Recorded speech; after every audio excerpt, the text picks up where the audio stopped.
I'm Ann-Marie Murrell with Patriot Update, and this is part 3 of the Republican Party Animals event in Los Angeles, California.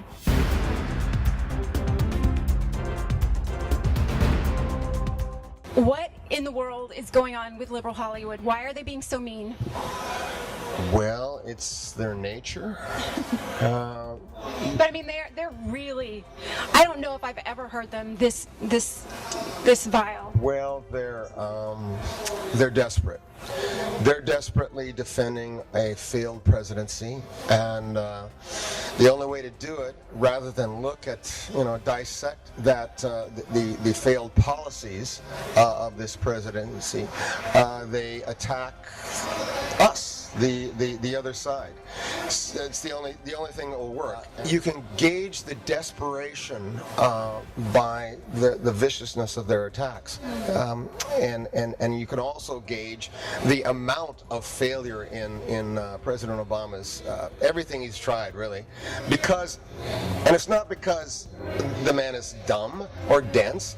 It's just that he bought all the wrong ideas about America, about what drives an economy, about what motivates a man, what motivates a person to get out of bed and go to work for his family. What about Occupy Wall Street? What do you think about all that happening? I think they ought to occupy a shower, first of all, and then maybe they could occupy a job, or create a job for themselves.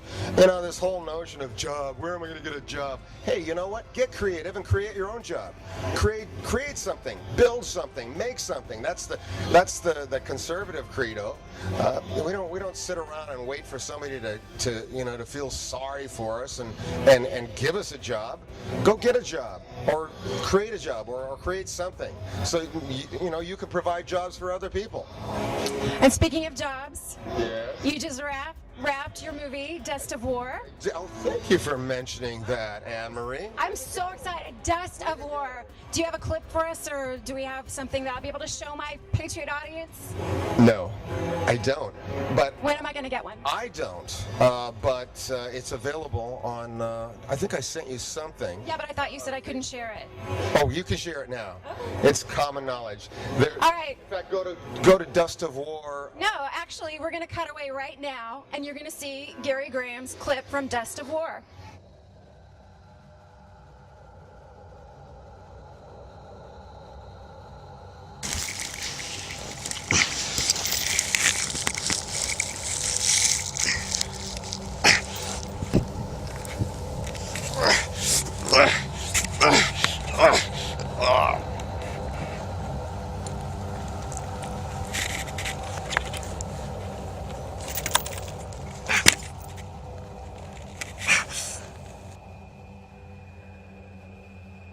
Oh, fate is a villain, and I'm a poor wretch,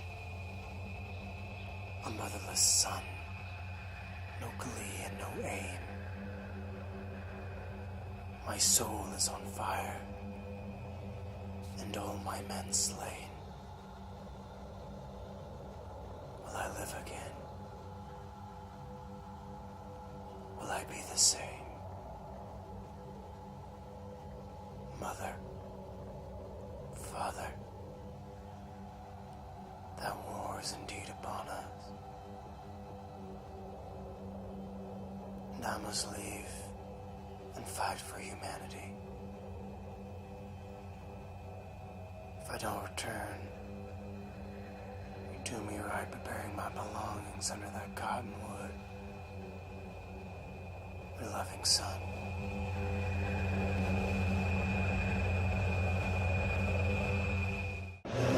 I've done a lot of low-budget indie features, and I have never been excited about any of them like I am excited about this one.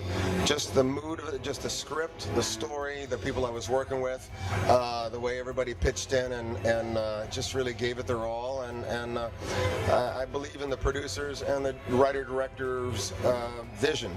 Andrew Keitlinger, he's done a wonderful job, and the star Stephen Luke, he's wonderful. Jordan McFadden, Tony Todd's in it, Doug Jones, just some wonderful people. And Gary Graham. And Gary Graham. It's just a wonderful, it's going to be a wonderful story. So I'm excited. Ari David, funny guy. And you ran against Henry Waxman, which isn't so funny. Well, Henry Waxman isn't funny unless you consider his face. Oh, I shouldn't have said that, sorry. Okay. He's not very political. Oh, pretty. Are you going to run again? I'm not sure. I'm not running in the 2012 cycle. I kind of got I'm busy with stuff, but I may run again in the future, but I'm currently helping candidates in the realm of social media. I have a social media company now called Victory New Media Solutions, which I have with Stephen Cruiser from PJTV and Red Eye and all the Cruiser Control, all that stuff. So we're trying to help candidates with get the message out, their fundraising mechanisms and all those things. I think the 2012 election is one of the most important elections we've seen in our lifetimes, and we don't have the luxury of being quiet and silent and doing nothing anymore. And I was not involved in politics at all before I started the Hancock Park Patriots. I didn't do anything, and one day I woke up and I saw what the impact that the Tea Party was having across the United States, and I said, I have got to do something here in my community and hopefully inspire others to do what I'm doing in their communities in Hollywood and East LA and Koreatown and every single community in Los Angeles. And the idea is that in time we will have a Tea Party organization in every single community in Los Angeles County, so that when there's an election we will be able to turn people out to vote and make sure that our type of representative are representing us. How is it the Tea Party is racist? Florida straw poll, who won? Herman Cain. Herman Cain is what race?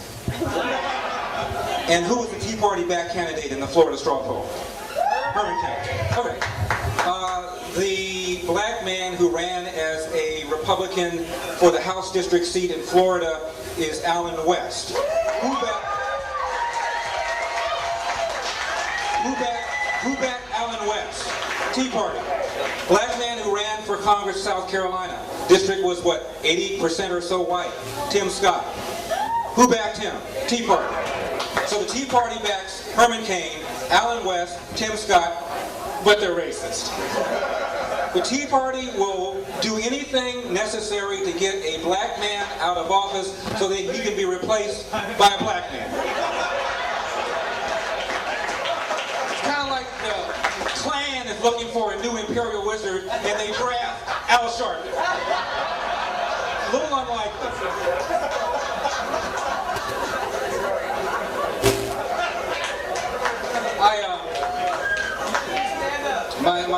My dad taught me not to be a victim, but every now and then it's kind of tempting. I'm in a gas station a couple months ago. Car pulls up, 1968 maroon color Dodge Polara. Two guys get out, father and son. Both have kind of pasty, white skin, tattoos. Maybe they've got about 3 or 4 teeth together. I'm not trying to be demeaning, I'm just describing who they were. They get $5 of regular, and they drive off, and I'm standing there. I had on a nice suit, nice car, my credit card, substantial credit limit, got some premium gas, and as I'm watching these guys rumble off, I say to myself, and just think, those dudes owe me reparations.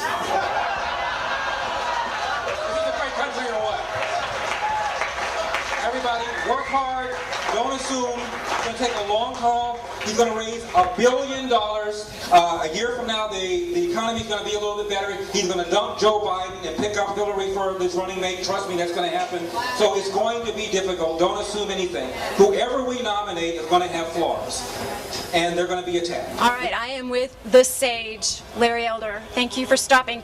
I've got to tell you guys, when Larry Elder is in the house, everyone just gloms on him. I mean, everyone. That's because I throw money at people. As I'm coming through, I'm like confetti. I throw dollars at people, they gravitate towards me, and you falsely assume it's because of me. No, it's not true. All right. As usual, California is leading the way in America down the wrong path with the California Dream Act. And one of my Facebook friends wanted me to ask you in particular this question. You got it all written out there. I got it written out. Ellen Field wanted me to ask you, how does the Dream Act comport with the California state constitution, and can we overturn this thing? Wow. I think it's unlikely that it can be overturned. It can be repealed if we get a new governor and a new legislature. But we're talking about registration 3 to 1.5 or so Democrat versus Republican in California, which is why we've got Jerry Brown again. So the fact is, this is a liberal state, and it's going to be a real uphill fight to get in Republicans to turn the state around. Jerry Brown's been in office now for a few months already. He's given a lot of concessions to the unions to help him get reelected. We still have a huge structural deficit, and nothing more but debt as far as I can see. So I'd like to be optimistic, but until we get a new governor and a new legislature, I'm sorry, things like the Dream Act are going to consistently be passed again and again.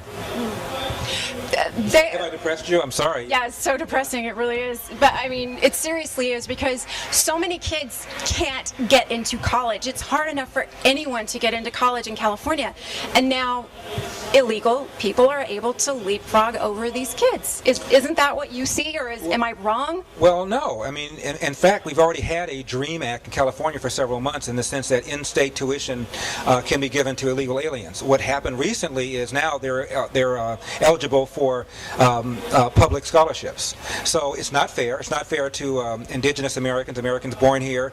If you're out of state and you get into UCLA or UC Berkeley and you want to come here, you're going to pay full tuition, and it's just not fair. And all you're doing is encouraging illegal aliens to come here. And a mom or a dad who's here illegally, bringing a child, okay, maybe I might get busted, maybe I might get deported, but the likelihood of them kicking out my kid after he's gone through school is probably not very great.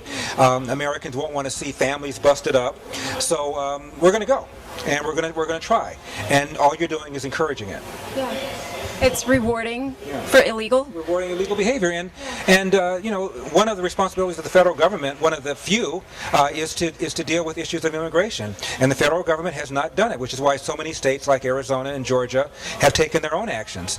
And incredibly enough, the Obama administration has sued both those states to stop them from implementing their programs to deal with illegal aliens in their own states. So anyway, long answer to your question. The answer is we need to have new leadership, but you're not going to get new leadership until people change the way they see things. And that's where I try and do what little I can to put the message out there and to get people to rethink their assumptions. The government is too big, we're taxed too much, we're regulated too much, and our borders are too porous. The last time I talked to you, you talked about possibly running for Dianne Feinstein's Senate seat. I have no recollection of that. I do. We have it on record, and absolutely. What's going on with that? Well, you know, I came this close to running against Barbara Boxer the last time. I went to Washington, D.C., and I met a bunch of Republican leaders, and I got the impression that they were going to perhaps back me. They decided to back Carly Fiorina. I could have run against her in the primary, but it would have been a bruising battle in a tough economic time. You've been asking people to give money for a primary and then asking people to give money again in the general. I didn't want to do that, so I decided not to. The desire to run is still there, but whether or not the stars all line up for me to do that, I'm still deciding. But there's the door's open. How's that? That's not good enough. The door is ajar. How's that? Because we so need someone like you, and when you have so many fans and so many people that respect you, we've got to get people like you in office. We have to. Well, thank you. That's very flattering, and I'm not dismissive of the sentiment that apparently people have for me. The sentiment certainly is returned in kind. I just feel a tremendous amount of support and love from people here in the state of California. when people come to you and ask you to run, and they ask you again and again and again, at some point you begin to say, okay, well, maybe this is what I'm supposed to do. So I'm still Please run. I'm still thinking, or to use a word that Obama has once used, I'm still evolving, but I'm going to make a decision pretty soon. Well, you guys stay tuned. We will all cheer from every balcony for you. And I honestly, as a personal citizen, I really, really hope you run. Well, thank you very much. Thank you, I appreciate it. And look at this shirt. Oh, What an awesome shirt. I've been working out.